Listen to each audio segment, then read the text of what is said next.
દ્વારકાધીશ. જય દ્વારકાધીશ. કયું ગામ ભગવાન? નાના માચિયાળા. જોરથી બોલો થોડું. નાના માચિયાળા. તમારું આખું નામ કહી દો. નિકુંજ રમેશભાઈ અમરેલિયા. જોરથી બોલો ને ઓલા. નિકુંજ રમેશભાઈ અમરેલિયા. હવે નિકુંજભાઈ, તમે અમૃત પુષ્પ કોના માટે લઈ ગયા હતા? મારા પપ્પા માટે. મારી સાથે જ વાત કરો તમે તારા. મારા પપ્પા માટે. હવે તમારા પપ્પાને શું તકલીફ હતી? એને પાછળની નસ ઓલી દબાતી હતી. એટલે મગજની નસ બ્લોક હતી ટૂંકમાં, એક પાછળથી. બરાબર. કેટલા વર્ષથી આ તકલીફ હતી એને? 20 વર્ષ. 20 વર્ષથી. હવે એ નસ બ્લોક હોવાને કારણે એને તકલીફો શું શું પડતી હતી? હાલવામાં બેલેન્સ નહોતું રહેતું. એટલે હાલવામાં બેલેન્સ એટલે કે ધાર્યો પગ પડે નહીં, એટલે પગમાં જીવ જ ન હોય એક સાઈડના પગમાં. બરાબર. પછી બોલવામાં શું થતું? બોલવામાં જીભ ચોટતી. એટલે તોતળું બોલવું પડે. શું બોલે સામે માણસ સમજી શકે નહીં.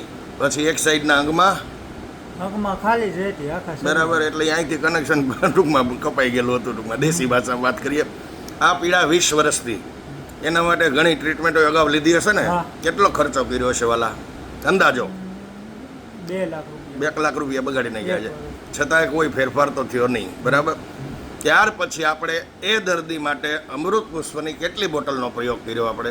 3 બોટલ. આ 3 બોટલનો પ્રયોગ થયા પછી એ જે તકલીફો હતી, એને જે બેલેન્સ નહોતું, જે પગમાં જીવ નહોતો, ટૂંકમાં નસ બ્લોક હોવાને કારણે અત્યારે કઈ રીતે ચાલી શકે છે? અત્યારે પેલા ટેકો લેતા લાકડીનો, હવે એ કઈ લેતા નથી. પોતાની રીતે ચાલતા થઈ ગયા. બરાબર. પછી જે બોલવાની તકલીફ હતી એમાં શું ફેરફાર? બોલવામાં રાગે આવી ગઈ. એકદમ સરસ રીતે આપણે નોર્મલ માણસ બોલે એમ બોલી શકે છે. તો ભગવાનની કૃપા. તો મને ખાલી ચડવાનો પ્રશ્ન કેમ છે? ખાલી ચડવામાં હાવ રાગે. તો ટૂંકમાં રિઝલ્ટની દ્રષ્ટિએ ગણે તો સંપૂર્ણ રાહત જ છે. બરાબર. દ્વારકાધીશની 120 વર્ષ જૂની બીમારીમાં ફક્ત ને ફક્ત અમૃત પુષ્પએ તમારા જીવનમાં નવો ઉજાસ લાવી દીધો. તમારા ફાધર ને? તમારા પપ્પાની જિંદગીમાં નવો ઉજાસ. તો પછી અમૃત પુષ્પ એટલે કોઈ રોગની દવા નથી વાલા. ફક્ત ને ફક્ત શરીરની સફાઈ કરવાનું કામ કરે. બાકી કાંઈ નસોની કે કેન્સરની કોઈની દવા નથી આ.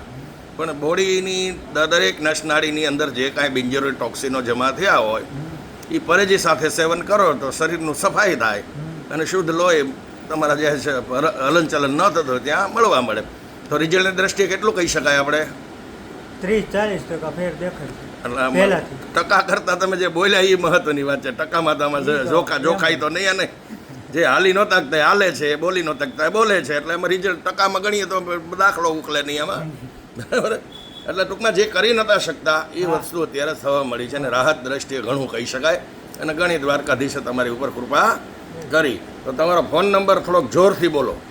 9106043030. હજી એકવાર બોલી જાઓ ભગવાન. 9106043030.